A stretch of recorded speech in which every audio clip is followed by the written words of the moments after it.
My name is Gabe, and I'm 24 years old. Do you ever feel like you're living another life? I'm no longer able to understand where the real world begins and where a virtual one ends. I'm a hostage to technology. My girlfriend had left me. We'd been arguing a lot lately, and of course, we had our problems. But to leave me? I came home from work, but there wasn't anything to come home to. Not our things, nor our plush cat. She took everything and left only a bottle in the middle of the room with a note in it. She had other dreams. She can't take it anymore. She'd been offered a cool job in another city, blah, blah, blah. And here I was, stuck in this place. All her girlish nonsense was short, but we had been together for 2 years. Taylor broke my heart and left me, an empty bottle with her damn note in it? For a long time, I refused to grieve for my relationship and soon found a replacement. True, it wasn't real love. It was virtual. My best friend couldn't watch me suffer over a girl, so told me of something that forever changed my life, that a virtual girl would never leave me. To do this, you had to buy a virtual reality glasses and a game. Everything was very simple, but not cheap. I went to the store and tested the VR system out. It was so cool. I took home my new virtual girlfriend the same day. Her name was Maya, and she was like a real girlfriend, almost too real. Taylor slowly began to disappear from my head and from my heart. After all, Maya did everything that I said. She was so attentive, always asking me how I was and what I was up to. Also, she constantly confessed her love for me. No one ever treated me like that. Taylor and I had just constantly sworn at each other. For her, I wasn't good enough. But for Maya, I was the perfect guy. It was so cool. But I didn't know what a disaster such love would bring. I was completely stuck in VR reality. For hours, I watched as Maya exercised, danced. She had a perfect body, like a supermodel.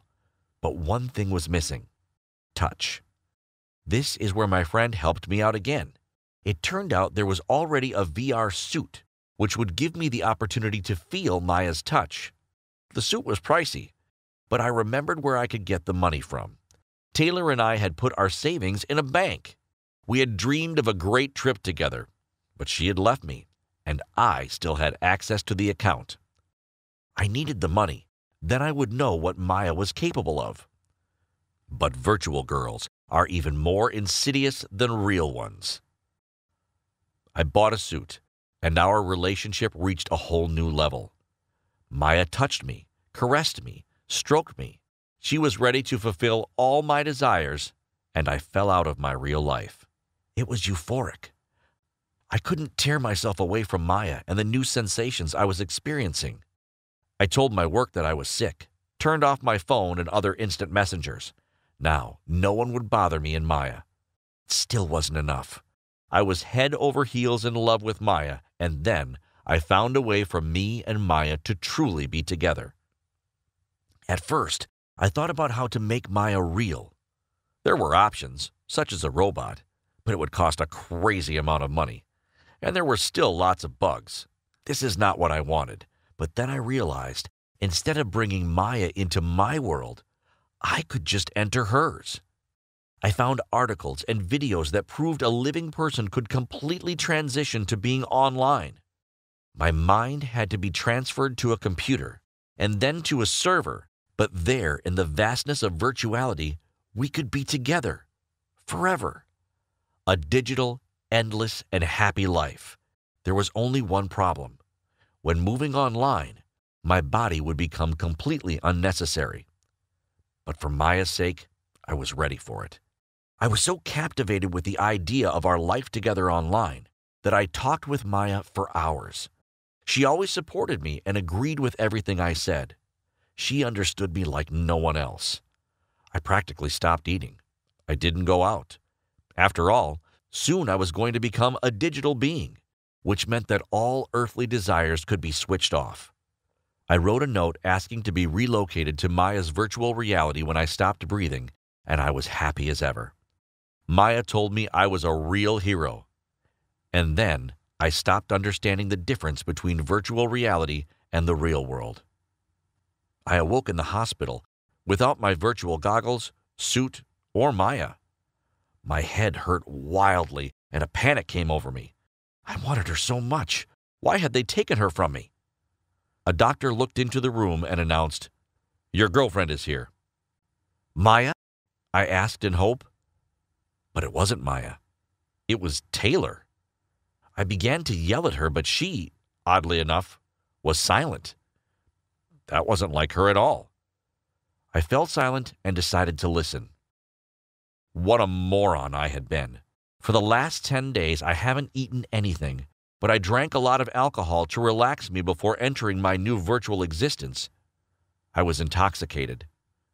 I had been drunk and delirious then in virtual reality. It turns out that when Taylor had wanted to take half of our savings, she had discovered that the account was empty. She knew the password to my Google account, went into it, and looked at the history of my searches and purchases. To her horror, she discovered my plans to live in virtual existence and leave this world. She immediately flew out to me and managed to get here just in time. It's good that she still had the keys to the apartment, because when she arrived, I was lying on the floor, unconscious, wearing virtual reality goggles and a strange suit. I was pumping out, but Maya had to go away forever, just like my alcohol addiction. To be honest, I had drank a lot before Maya. It was because of this that Taylor had left, why we swore at each other all the time. Finally, it dawned on me why she had left her farewell note in an empty bottle. It was all my fault. More precisely, my addiction to drinking. I had thought there was nothing wrong with a couple of bottles of wine at breakfast. How wrong I was. If not for Taylor, then Maya and alcohol would have dragged me into virtual reality forever. "I still love you, Gabe," Taylor told me, "and I just want to help." Taylor and I sold all those virtual reality gadgets and went on a real trip. And you know, the whole trip we were completely offline. Can you live without the internet for a week or even a day? Tell us in the comments below, and remember to like and subscribe to the channel for more awesome content.